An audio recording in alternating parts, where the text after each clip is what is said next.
Setelah Polda Metro Jaya menarik kasus dugaan penghasutan atas tudingan tudingan ijazah palsu Jokowi dengan terlapor Roy Suryo CS, hingga kini Polda belum menaikkan kasus ini ke tingkat penyidikan. Padahal baik laporan Jokowi di Polda maupun laporan Peradi Bersatu di Polres Jakarta Selatan sudah berlangsung sejak April lalu. Tapi hingga kini belum ada penetapan tersangka. Lalu apa yang membuat kasus yang menyeret Roy Suryo CS ini kian berlarut-larut? Kita akan bahas bersama mantan Kabareskrim Polri, Ito Sumardi. Selamat petang, Pak Ito. Selamat petang, Mbak Nadia. Pak Ito, ini kemarin kan Polda menarik kasus yang dilaporkan oleh Peradi Bersatu di Polres Jakarta Selatan. Saya mau tanya nih, karena ada beberapa yang menganggap bahwa kok aneh ya gitu. Biasanya apa sih Pak yang membuat pusat sampai mengambil alih loh pemeriksaan kasus di Polres? Inilah Mbak Nadia ya, orang yang tidak paham tentang bagaimana proses yang menangani satu laporan.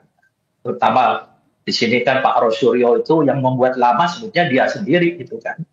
Kan aneh gitu kan, misalnya ada hasil dari lapor, kemudian harus diteliti kembali, mengatakan ada skep Kapolri, itu sangat bohong lah ya. Nggak mungkin Pak Kapolri memerintahkan untuk melakukan uji ulang lapor ya. Karena ini memang yang membuat mereka sendiri. Jadi gini, ini kan sekarang penanganan kasus ini di beberapa tempat. Ada di Polres Jakarta Selatan, ada di Bareskrim, ada juga di Polda Metro Jaya.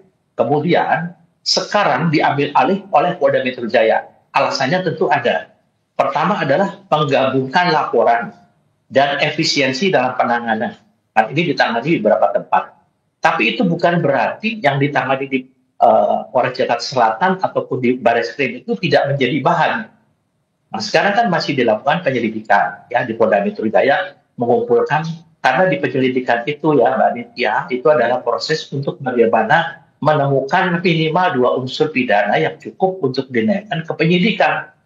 Nah, kalau unsur-unsur pidananya belum kuat, tentunya kan penyidik juga tidak akan berani untuk menaikkan ketika penyidikan. Kemudian yang kedua adalah lokus deliktinya perkara. Ya. Perkara itu, lokus delikti tempat terjadi perkara kan di wilayah Metro Jaya. Jadi tentunya di sini Polda Metro Jaya harus mengambil alih sehingga ini kasus bisa ditangani baik dari kasus pelaporan dugaan ijazah palsu maupun pelaporan pencemaran nama baik, termasuk penghasutan, termasuk menyebarkan berita bohong di media. Kemudian adanya kompleksitas dan sensitivitas kasus.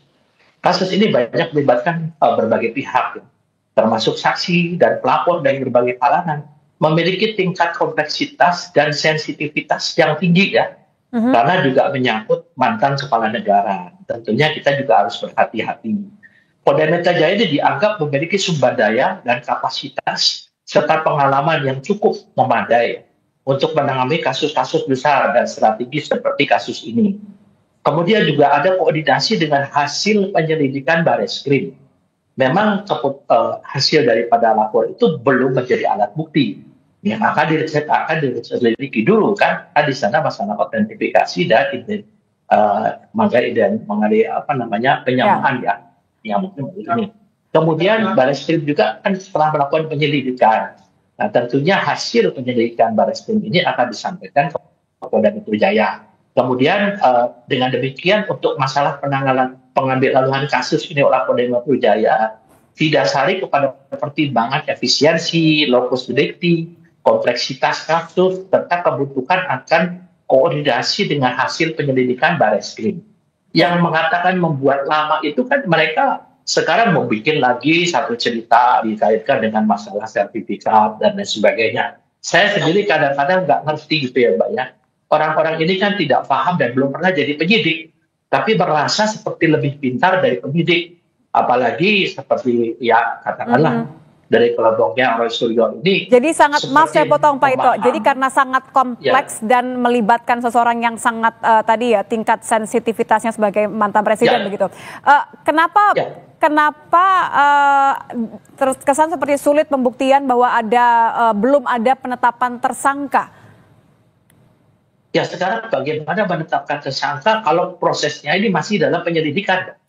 Jadi dalam satu proses penanganan perkara sesuai dengan Perpol Kapolri ya, itu mengatakan bahwa dalam penyelidikan itu pihak polisi harus mencari dua unsur pidana yang minimal ya, dua unsur pidana yang terkait dengan dugaan daripada kasus yang dilaporkan. Nah, jadi di sini nanti sekarang saya yakin teman-teman itu sudah memiliki calon tersangka. Nah, kita tentunya mengabaikan dulu. Ada lagi laporan tentang skripsi, ada lagi laporan tentang kuliah kerja nyata, itu tentu kita abaikan. Termasuk perkara pencemaran nama baik dan dugaan penghasutan, Pak. Apa yang kemudian Anda lihat ini lebih sulit dalam pembuktian dua perkara tadi, pencemaran nama baik dan dugaan penghasutan? Ya, bagaimana kita mau mengusut pencemaran nama baik dan fitnah kalau tidak ada alat bukti yang memenuhi unsur itu kan, Mbak? Kan sekarang memenuhi unsurnya adalah satu, ijazah itu kalau betul-betul nanti dianggap oleh pengadilan itu adalah asli, maka tentunya itu unsur itu terpenuhi. Nah sekarang pertanyaan saya, Mbak, ijazah itu kan produk daripada satu lembaga, lembaga. Kalau lembaganya sudah mengatakan asli, kemudian si pemegang ijazah itu menunjukkan kepada pihak Roy Suryo CS, apa dia yakin? Namanya di mindsetnya sudah itu palsu. Nanti kalau diselidik oleh Barreskrim, kemudian mereka mengatakan bahwa lapor tidak independen, minta di Singapura lah, di mana lah. Jadi ini yang membuat lama sebenarnya mereka itulah, Mbak. Demikian. Terima kasih mantan Kabar Eskrim Polri, Ito Sumardi. Selamat petang, Pak Ito. Kami informasi.